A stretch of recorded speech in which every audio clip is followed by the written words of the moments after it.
Have you ever had a buyer ask, where are the up and coming areas? And what's the projected population growth?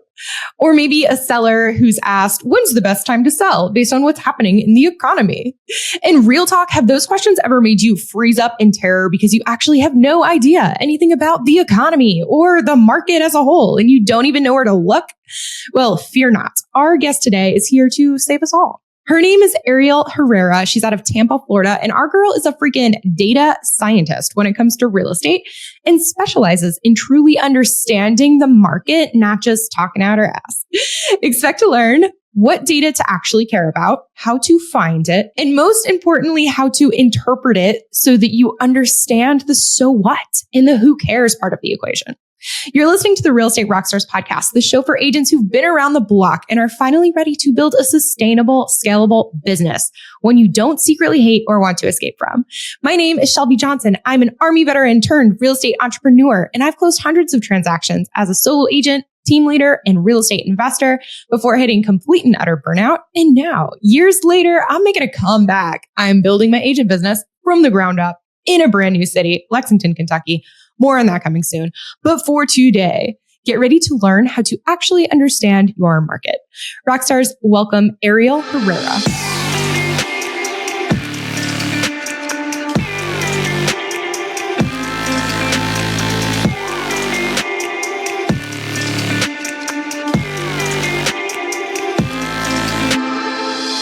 Okay, Ariel, this is my real life example. You know, I just moved to Lexington, Kentucky, decided to get my license and get into real estate here in a new city, new state. And so with that, I plan on working with both residential, like retail clients, as well as investors. And I want to tackle both because I know that you're really good with investors. But can we start with retail? Like, as I'm entering this new market, how do I figure out what's hot, what's not, areas, all the things help? Yeah. So going into a new market, what you want to look into is data to help back up the neighborhoods that you're going to suggest to your clients. So where you could find this data, a lot of demographic information is found on the US Census. So the US Census is a government site that basically collects information across the entire US population. Things like vacancy rates, ownership ratios, population growth that could be really useful for a client. And one of the reasons why clients look today for data is that data is at their fingertips. They can go research things, and there's a lot of agents available, so a lot of different options. But in order for them to really hone in on who they want to work with, they need to have some sort of level of trust. And to build trust, you could do that easily using data. So going on a site, say like census.org or the censusreporter.org, you could research these different areas in your new market to see, well, how has population grown over the last couple of months? How has the demographics changed? And then relay that over to your client.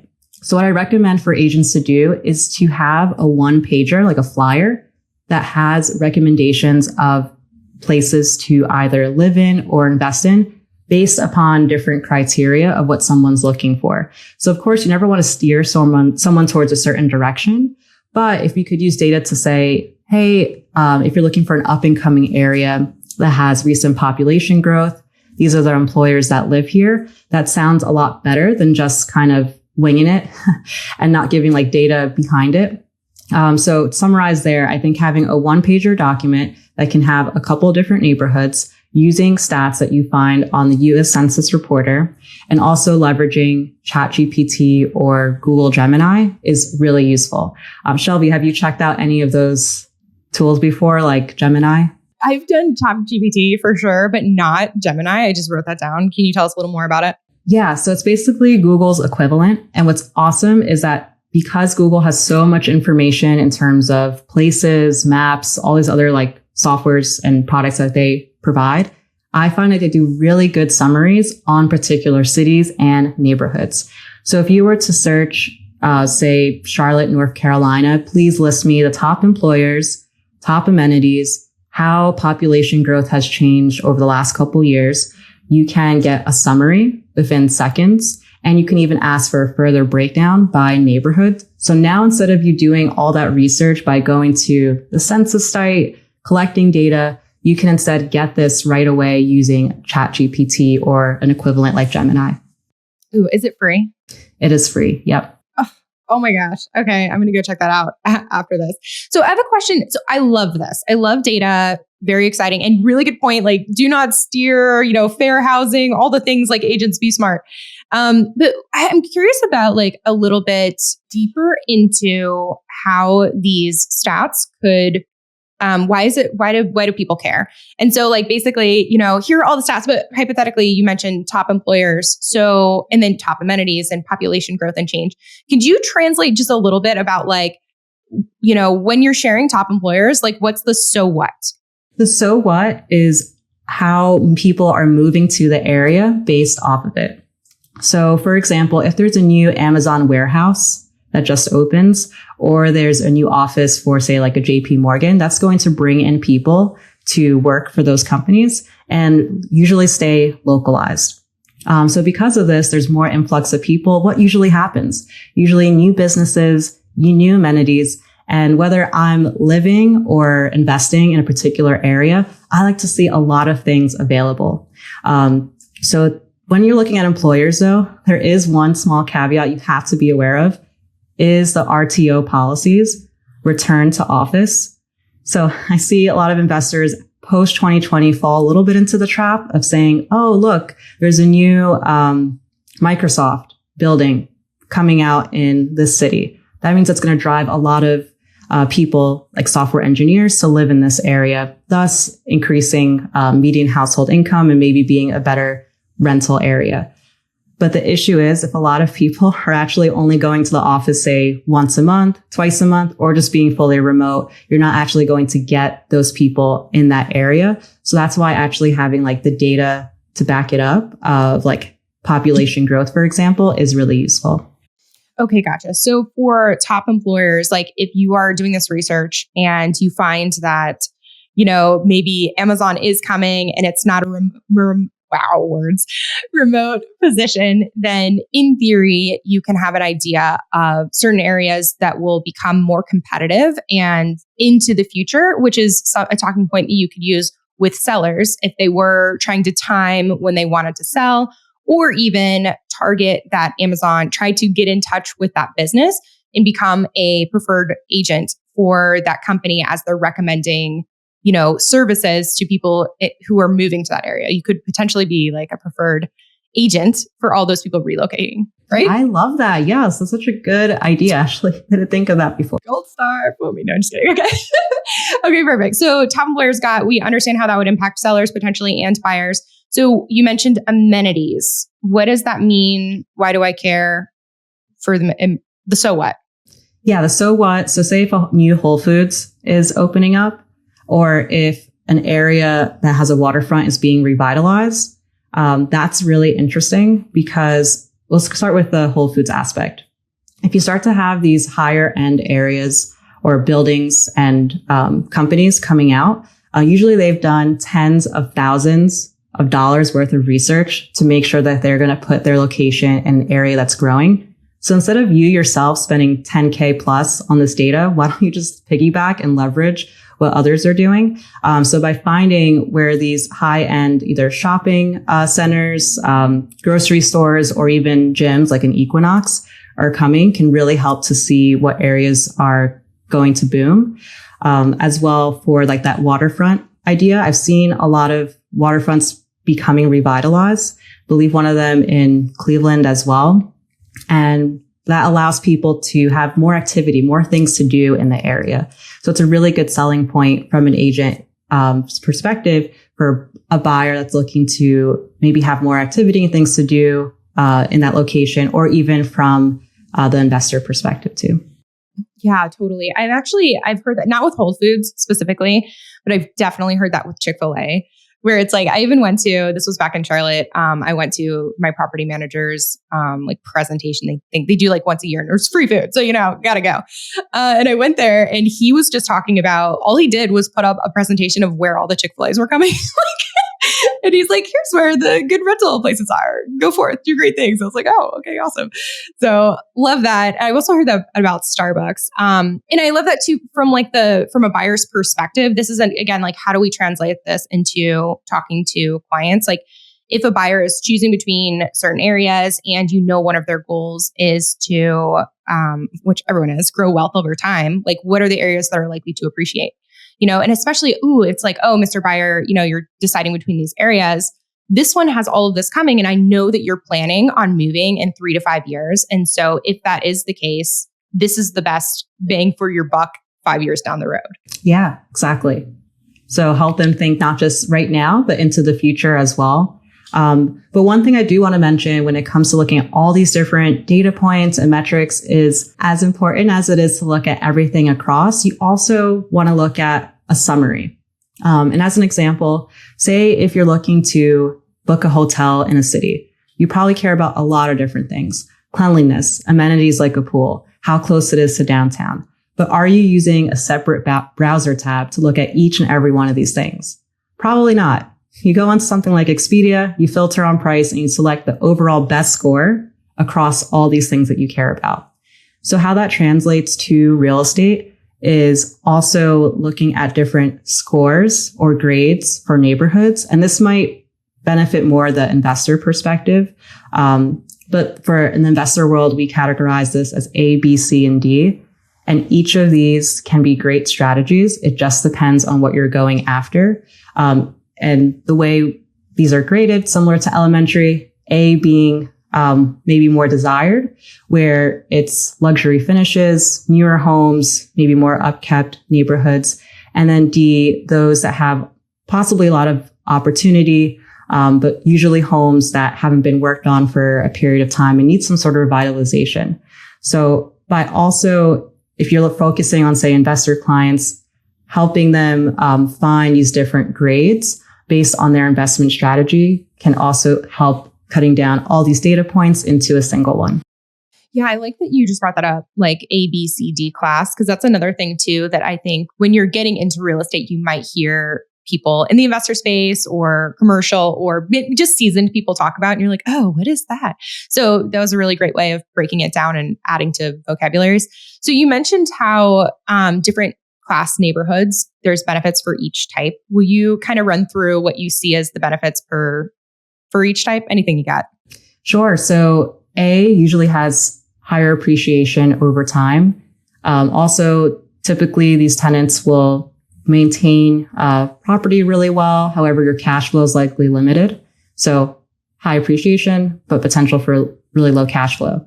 Then on the B to C areas, I personally love the sweet spot of actually B- and C+. I see a lot of up and coming in this part. So it's areas that maybe have homes that are built in the last 50 years.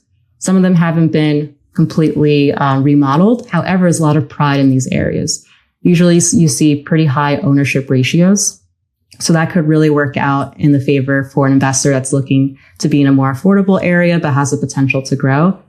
And then D or C- could really be useful for those who are looking for strategies that are just consistent. So say like Section 8, typically consistent income, that really can be a benefit for certain investors that are looking for high cash flow, potentially over, say, appreciation. Gotcha. No, that makes sense. And then I like how you noted the sweet spot for that B and C about how up and coming, but I think this kind of probably ties back to also why we want to pay attention to the population growth, because there could be an area that's a B and C and maybe it's on the downhill slope, right? As opposed to up. Is that where we care? Like, are we also tying population growth into this? Because that's one I don't think we actually went down the rabbit hole. We don't really need to. It ties to the other one, but just confirming, is that like one of the indicators for let's actually dive into that a bit more. Okay, let's do it. Yeah. Population growth is super important. And what this means is basically how many people are living in the area and how does that trend over time? So are we seeing more people come into it or people kind of detract? But two things to note. First is that you always want to compare against some sort of baseline. So if I tell you, oh, there's been a 10% population growth in XYZ neighborhood, is that good or bad? You really don't know. Maybe that city overall has seen maybe 15% growth. So it's actually underperforming against the city. So by having some sort of benchmark, you can see if it's trending higher above other areas or maybe at the same pace. And then on the second end, when it comes to population growth, it's usually tied into other factors. So a lot of people always ask about crime data and how like you should interpret that. crime data can be useful to an extent, but what we really want to know is how is that actually affecting an area? And not sure about you, but for myself, if I saw crimes left and right at all hours of the night for like 30 days straight, I would at least consider moving. So what you see is people leaving through population declines. And then you usually see like median household income dropping, and some other metrics too. It's funny that you bring up crime. So quick little story time. In Charlotte, I'm a real estate investor at heart. That's how I got into real estate to begin with. And so I've always done like the BRRRR strategy. You buy the home that needs the love, it's distressed, and then you renovate it, and then you refinance it to pull out the money, and then you repeat the process. And so I did this in Charlotte, and I ended up moving into it. And in Charlotte, it's really hard to find a deal in the city of Charlotte because it's highly competitive. And so it was straight up C- on a good day. We had barbed wire fences, like people barbed wire, just super sketchy, crime in the middle of the night, gunshots. I was like, are those fireworks? My husband's like, no, no, they're not fireworks. So anyway, that's just my experience with that. And it is up and coming though, for sure. I tell myself that all the time. But yeah, I usually have like a short rule of thumb. Like if, walk around the neighborhood and certain ratio of like sketchy characters is below like 20%, then I'll take a little bit of the risk. It's okay. Yeah, for sure. I have so many stories on that are coming through my mind. I won't share them all here, but maybe one day I will share every single story from that Charlotte experience, 12 months of living in the straight up D area. It was great. Anything else one thing real quick. You mentioned benchmarks are really important when you're comparing against the population growth. And just to confirm, is that benchmark, do I find that as in like the total growth of the city? Is that my benchmark, or what is my benchmark? You could do both, total growth of city. So I think that's probably your best bet if you're working with a client that's gung-ho about this city. So usually for retail buyer, 100%. For an investor buyer, if they're already set in this area, then make the benchmark the city. If you're working on an investor buyer who is open to surrounding neighborhoods as well, surrounding like suburbs or towns as well, it could be more useful to have a benchmark for the state. Okay, got it. So at this point, I have done some assessment. I've done the census.org, the censusreporter.org. I have gone on Google Gemini, not ChatGPT. I've gotten summaries of neighborhoods. I understand the top employers, the amenities, the growth. Anything else on crime that might be helpful for listeners? Because you're right. People do always ask about crime. Anything else on that?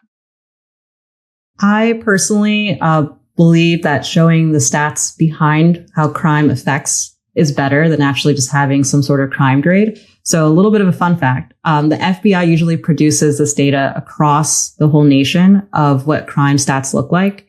And they have on their page that they would like people to refrain from using crime data as rankings.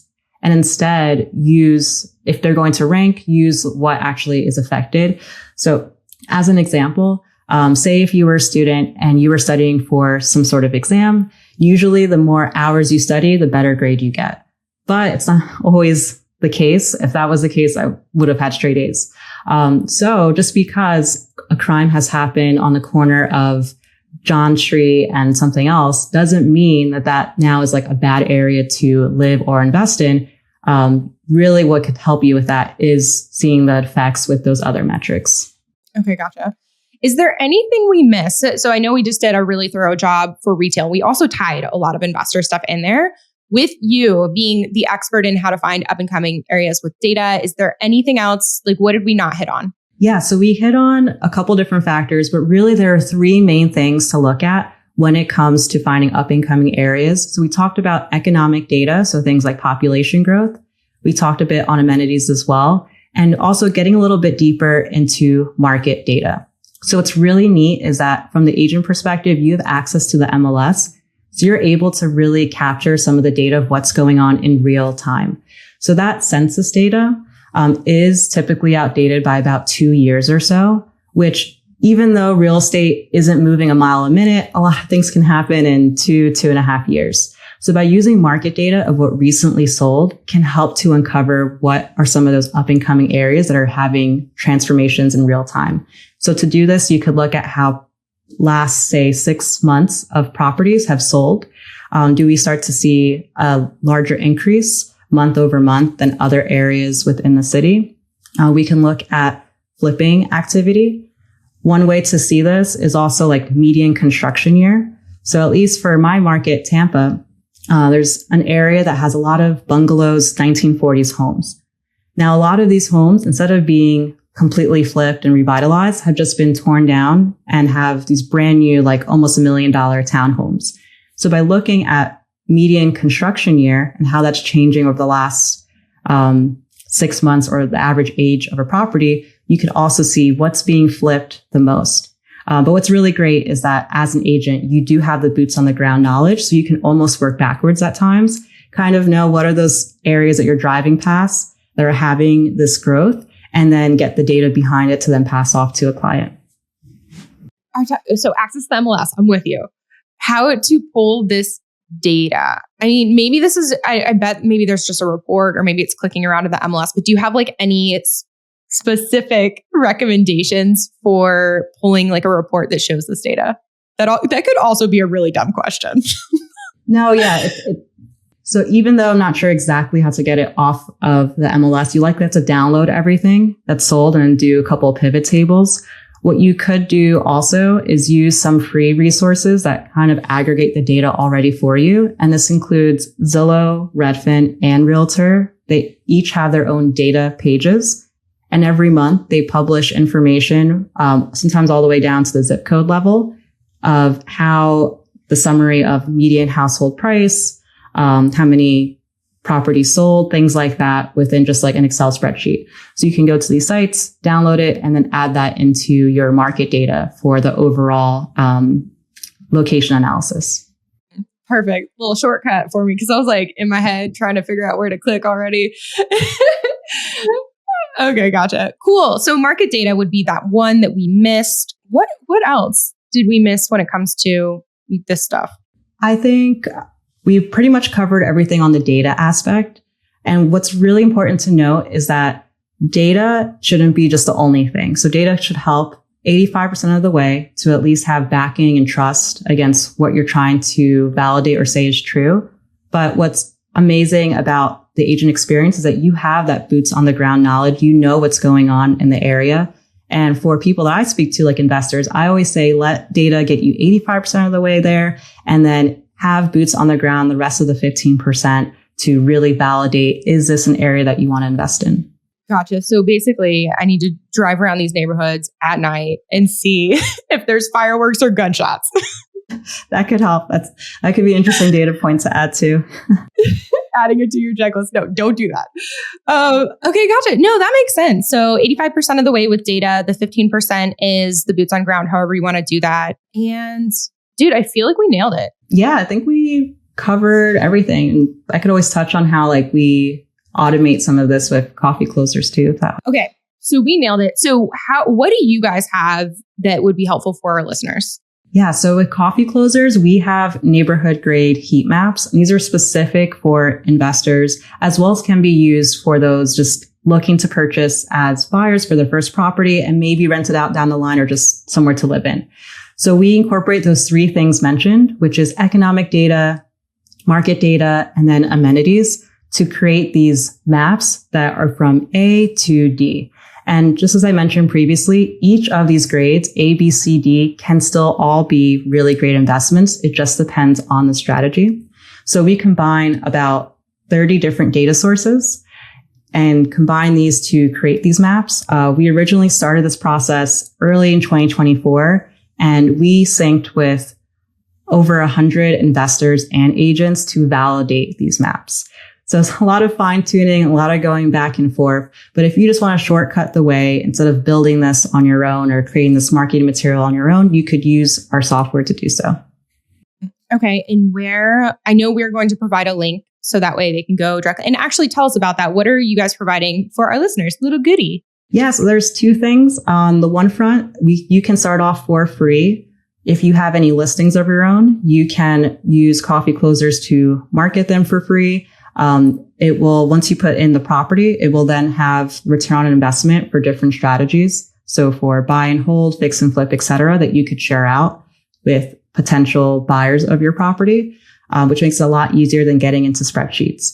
But then if you want to take the next level of actually being able to leverage the maps and see cash flow, say for all properties that are currently listed, that's when you would use the core of our product. And we have a special going on right now, specifically for listeners, where if you take our annual plan, instead of it being $1,200, it is cut down to $500. Perfect. And they can get that by going to the link in the show notes, which is a very specific link. So if you use that link, then you will get the product 60% off versus not. So yeah, you should probably do that if you want. So now last question is, if people want to find out more information on you or more on your product, where's the best place for them to go to either connect or learn more? Yeah, you can reach out to me directly at ariel.herrera@coffeeclozers.com. You could check out our website for free, 7-day free trial, coffeeclozers.com, and would be happy to provide any demos or any one-on-one coaching to help you get started. Love it. Okay, guys. And you know the drill. If you want to hang out with me and the owner of the show, we are The Shelby Show and Aaron Amuchastegui on the gram. Love to hear from you. Hit us up, say hi, all the things. And that is all we have for today. Ariel, thank you so much for coming on the show. I learned a lot. It was great. And Real Estate Rockstars, thanks for listening.